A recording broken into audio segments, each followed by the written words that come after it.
নমস্কার, সঞ্চিতা টিচিং সেন্টারের তরফে আমি সঞ্চিতা রায় সকলকে জানাই ভালোবাসা ও শুভেচ্ছা।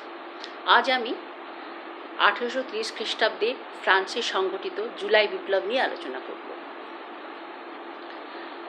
1830 খ্রিস্টাব্দে ফরাসি রাজা দশম চার্লসের স্বৈরাচারী শাসনের বিরুদ্ধে ফরাসিরা সোচ্চার হয়েছিল এবং তাকে সিংহাসনচ্যুত করে অর্লিয়েন্স বংশীয় রাজা লুই ফিলিপকে সিংহাসনে বসিয়েছিল। এই ঘটনা ইতিহাসে জুলাই বিপ্লব নামে পরিচিত। 1789 খ্রিস্টাব্দে ফ্রান্সে যে ফরাসি বিপ্লব হয়েছিল তার দ্বারা জনগণের মনে যে গণতান্ত্রিক চেতনা জন্মলাভ করেছিল, মোটামুটিভাবে বলা যায় তার সুদূর প্রসারী ফল হিসাবে জুলাই বিপ্লব সংঘটিত হয়েছিল।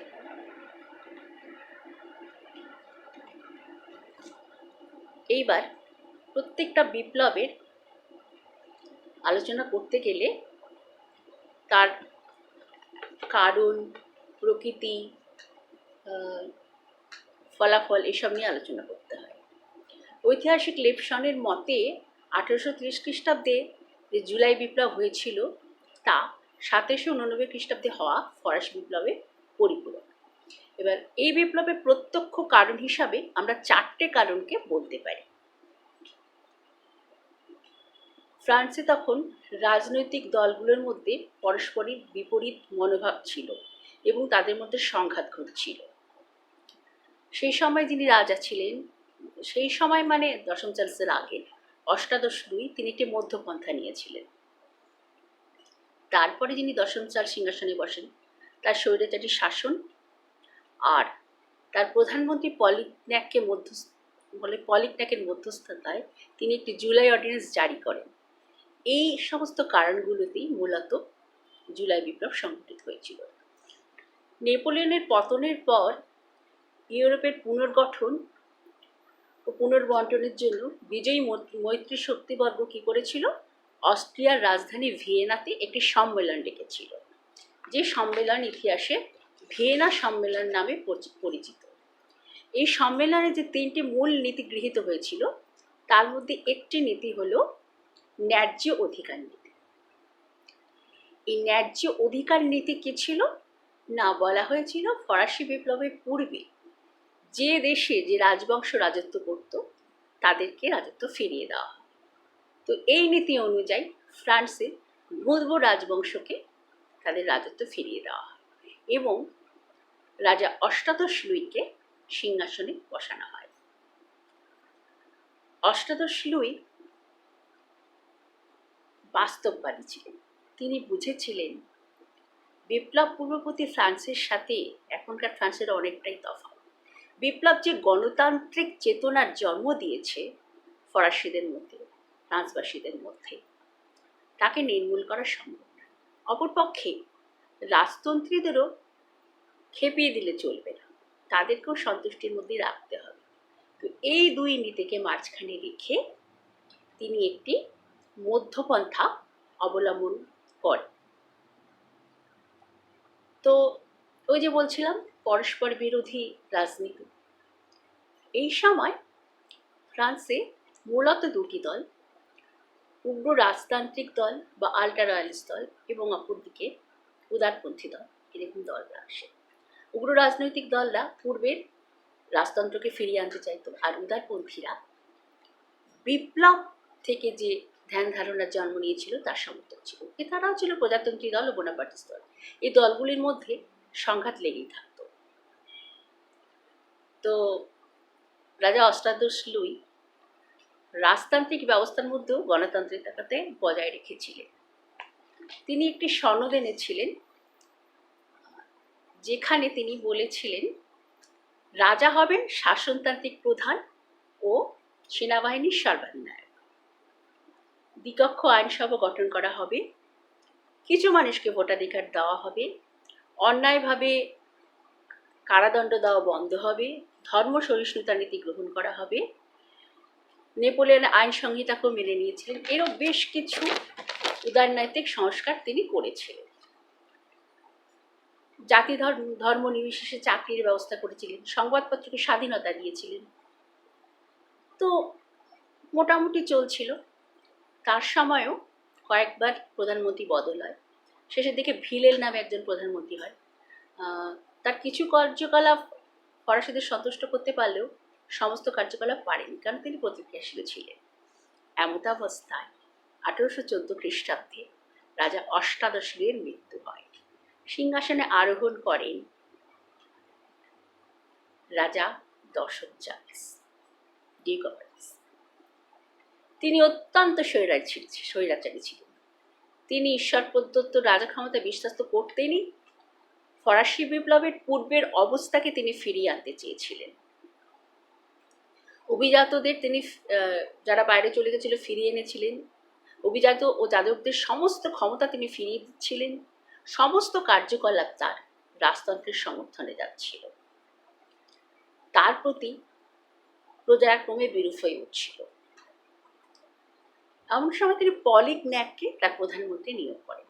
পলিগন্যাকের মধ্যস্থতায় তিনি একটি সনদ আনেন, যা নাকি জুলাই সনদ বা জুলাই অর্ডিন্যান্স নামে খ্যাত। এই অর্ডিন্যান্সের দ্বারা আইনসভা ভেঙে দেওয়া হয়, সংবাদপত্রের স্বাধীনতা কেড়ে নেওয়া হয়, ভোটাধিকার সংকুচিত করা হয়। খুব অল্প সংখ্যক নাগরিককে ভোটাধিকার দিয়ে নির্বাচনের দিন স্থির করা হয়। এই অর্ডিন্যান্স ঘোষণার সাথে সাথে উদারপন্থী নেতা অ্যাডলফ থিয়ার্সের নেতৃত্বে জনসাধারণ বিক্ষোভে ফেটে পড়ে। প্যারিসের রাজপথে প্রতিরোধ গড়ে ওঠে। পূর্বতম জাতীয় রক্ষী বাহিনীও বিদ্রোহীদের সঙ্গে যোগ দেয়। 28শে জুলাই বিদ্রোহী জনতারা প্যারিসের কর্তৃত্ব গ্রহণ করে। 30শে জুলাই দশম চার্লসকে তারা পদচ্যুত করে। দশম চার্লস পালিয়ে যেতে বা ইংল্যান্ডে চলে যেতে বাধ্য হয় এবং তারা অরলেন্স বংশীয় রাজা লুই ফিলিপকে রাজা হিসেবে গ্রহণ করে। এইভাবে জুলাই বিপ্লবের জয়কে তারা স্বীকৃত করে। এখন প্রত্যেকটা বিপ্লবের মতো এই বিপ্লব ফলাফল রয়ে গেছে ইতিহাসে।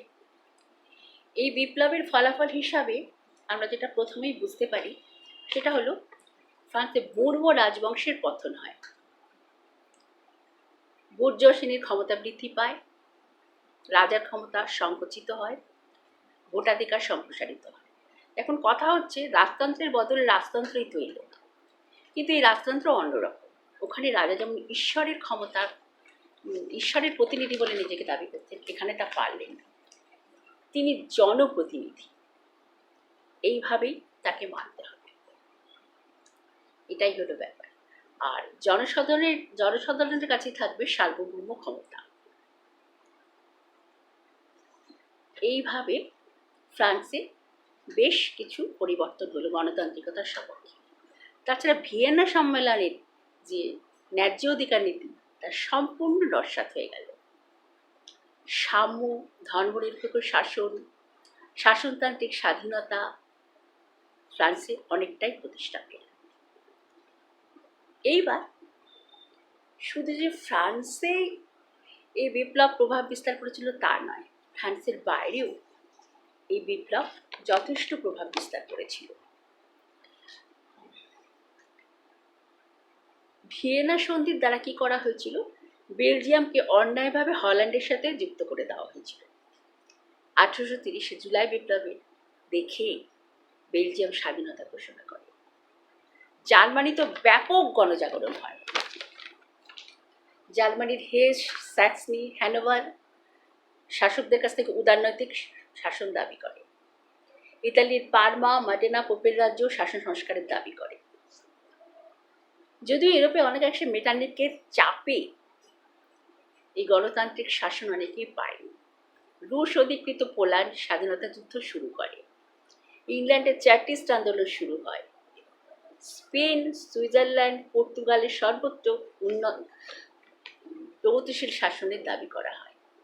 তবে হ্যাঁ, বেলজিয়াম ছাড়া অনেকাংশেই ইউরোপের মানুষ হয়তো তাদের দাবি দাবা পূরণ করতে পারে। তবুও বলা যায় এই আন্দোলন যথেষ্ট একটি স্থায়ী প্রভাব রেখে গেছিল ফরাসিবাসীদের মধ্যে। ওই যে 3টি গৌরবময় দিন তা ফরাসি জাতির মনে যে আশা আকাঙ্ক্ষার জন্ম দিয়েছিল তা বিপ্লবের পরেও তাদের মনে বহুদিন ধরে কাজ করে। আর একটা বিপ্লব হয়তো তার শুধু প্রসারী ফল হিসেবে আরেকটা বিপ্লবের জন্ম দেয়। সে হিসাবে আমরা বলতে পারি 1848 খ্রিস্টাব্দে যে ফেব্রুয়ারি বিপ্লব হয়েছিল তা হয়তো এই বিপ্লবেরই শুধু প্রসারী ফল ছিল। তাই বিপ্লব হয়তো আংশিক সফল আংশিক ব্যর্থ, কিন্তু তার ফলশ্রুতি বহুদিন পর্যন্ত মানুষের মধ্যে থেকে গেল।